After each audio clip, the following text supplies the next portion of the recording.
What's up YouTube? This is Brian from Bull Strength coming at you with another video, and today we're going to be talking about 4 tips to help you with your training goals in the gym.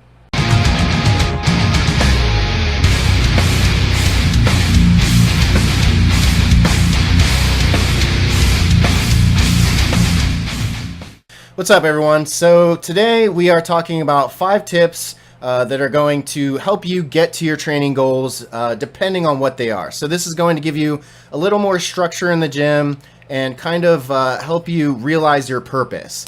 In other words, ensure that you're training towards the right goals, okay? So let's just jump right into it. So the first thing that we're going to talk about is rep ranges. And rep ranges are extremely goal dependent because different rep ranges actually target different muscle fibers and have completely different purposes. So the first rep range we're going to be talking about is strength building. And strength building is typically between 1 and 5 reps for high amounts of effort, or high RPE, which we're going to get into RPE here in a second. So basically when you're building strength, you're targeting your fast twitch muscle fibers, right? And to effectively target these muscle fibers, you want to be between that 1 to 5 rep range. And in case you're wondering, these are the more, if you're looking at an anatomy picture, the fast twitch fibers tend to be a little more white because they hold less oxygen, they have less blood, but they are highly effective for explosiveness. They're very good for athletes. If you're training for a sport, you definitely want to be hitting your fast twitch muscle fibers. And then really everybody in general, in my opinion, should be hitting them at least once in a while. The next rep range we're going to be talking about is sort of a hybrid between strength and hypertrophy. And that's in the 6 to 7 rep range. And we're just going to kind of skip over that because after I talk about hypertrophy, it's going to be kind of self-explanatory why you would be using this. So the next one would be muscle hypertrophy. So in other words, getting those muscles to look bulky, bigger, and stimulate as much growth as we can. And we're going to be doing that for reps that are between 8 and 12 for high amounts of effort, also high RPE. So this rep range is more effective for targeting your type 1, aka slow twitch muscle fibers, which these are more of like the puffy, superficial bodybuilding muscles. If you want to get bulkier, if you want to have bigger XYZ, you want to train those muscle groups in this rep range of 8 to 12. And next we have sort of a hypertrophy endurance hybrid, which is between 12 and 14. And then finally we have endurance. So endurance is going to be anything over 15 reps, and this is basically to improve your cardiovascular capacity. So the next thing we're going to be talking about is RPE, which stands for rate of perceived exertion, which basically just means how much effort you're putting into your sets. Now this is a more advanced training concept. This is almost like intuitive training, kind of knowing when to stop lifting, knowing when to cut off your set. So basically, if you're kind of new in the gym, a good way to kind of gauge the rate of exertion that you're using is the speed of the barbell or the dumbbell or whatever piece of gym equipment you're using. So let's say we're doing deadlifts and you come off strong in the set. You know, you got really good bar speed. The reps basically look effortless. And then towards the end, you start slowing down and grinding. Now, the slower the reps are, the higher the perceived exertion is. So you want every set to be kind of high on the RPE scale. You want them to be somewhere between like 7 and 9, but you never want to go a full 10 because a full 10 would be training to failure, and training to failure honestly really only gives diminishing returns. Pretty much all strength is gained in submaximal training. So if you are maxing out all the time, it's not doing you any good. All right, and the next thing we're going to be talking about is rest intervals. And rest intervals are actually extremely important depending on why you're in the gym.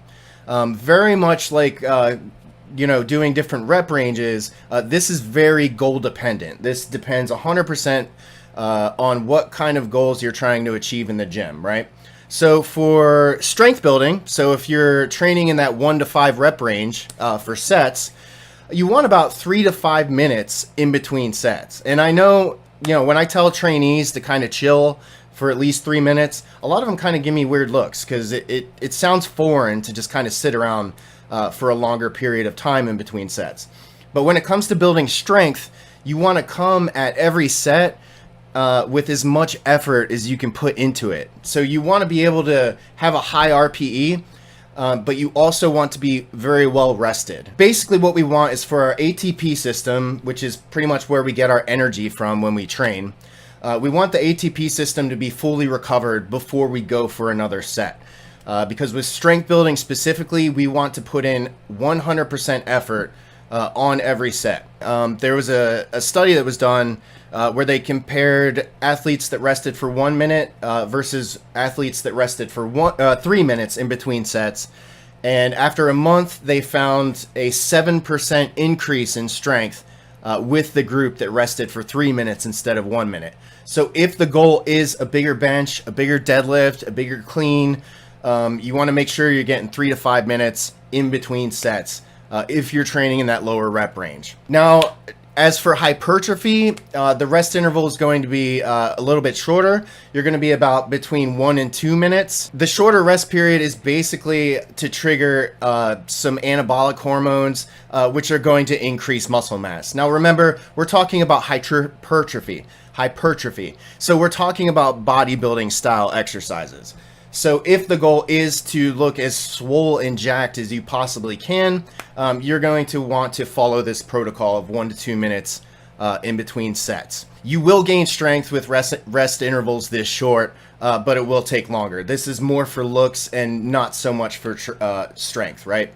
Training in this rep range will help increase blood flow into those targeted muscles, which is actually going to help deliver key nutrients like protein to your muscles more quickly. This style of muscle fatigue is great for building significant muscle hypertrophy, but you're pretty much going to have some short-term strength gains. You're not going to be building strength nearly as much without actually doing those 1 to 5 rep ranges with the 3 to 5 minute rest. The next rest interval we're going to be talking about is for speed training. And for speed training, you want about 45 seconds to 1 minute in between sets. Now, this is used by more advanced athletes and powerlifters and strongmen to kind of help break plateaus by stimulating nervous system recruitment instead of muscle recruitment. Pretty much, you know, let's say you've been training for 10 years and you're just doesn't seem like you're getting any more gains out of your bench or deadlift or whatever the case is. The next thing you want to turn to as an advanced lifter would be speed training. Basically training that the central nervous system to move faster since you're kind of tapped out in terms of muscle growth. So if you are more interested in this, look into Westside Barbell, Louis Simmons. He is a huge proponent of speed training, and in his gym he has like 15 guys that can squat over 900 pounds. So he definitely could tell you a thing or two about breaking plateaus with speed. And the final rep range we're going to be talking about is endurance. So for endurance, as the name implies, we're trying to build cardiovascular endurance specifically, right? So you're going to want about 10 seconds to 1 minute in between sets. And the point in this style of training is to make your muscles more resistant to fatigue. So whether you're doing HIIT circuits like your 1-to-1 or your 1-to-2s, or you're doing Tabata style circuits where you're putting in 20 seconds of work with 10 seconds of rest and you're just constantly moving. These are great for training your cardiovascular system and increasing that gas tank. All right, and the final point we're going to cover is adequate sleep. So you should be getting 7 to 9 hours of sleep every single night for proper recovery. And the reason why is when you go to sleep, your human growth hormone, your GH, spikes quite a bit. Your insulin drops, your growth hormone spikes. And this inversion is very, very, very important for building muscle. If you're not recovering from your workouts, it doesn't matter how much time and effort you're putting in the gym, you're just simply not going to see gains. So make sure you're getting those 7 to 9 hours per night, and good luck getting them gains. Because if you're getting less than 7 hours, you're going to have increased cortisol and adrenaline hormones, which is just going to wreak havoc on your mind and it's going to definitely slow down your progress in the gym. So sleep is super, super important. I know a lot of you guys have probably been lectured this quite a bit, but it's a serious thing. If you are training with intention and you're trying to set some serious goals, you have to get adequate sleep. All right, so that's pretty much it for the video. Hope you enjoyed the content. If you did, please leave a like, please subscribe. There's going to be a whole lot more on the way. I'd like to give a shout out to Trey Thrailkill for subscribing to me on Patreon.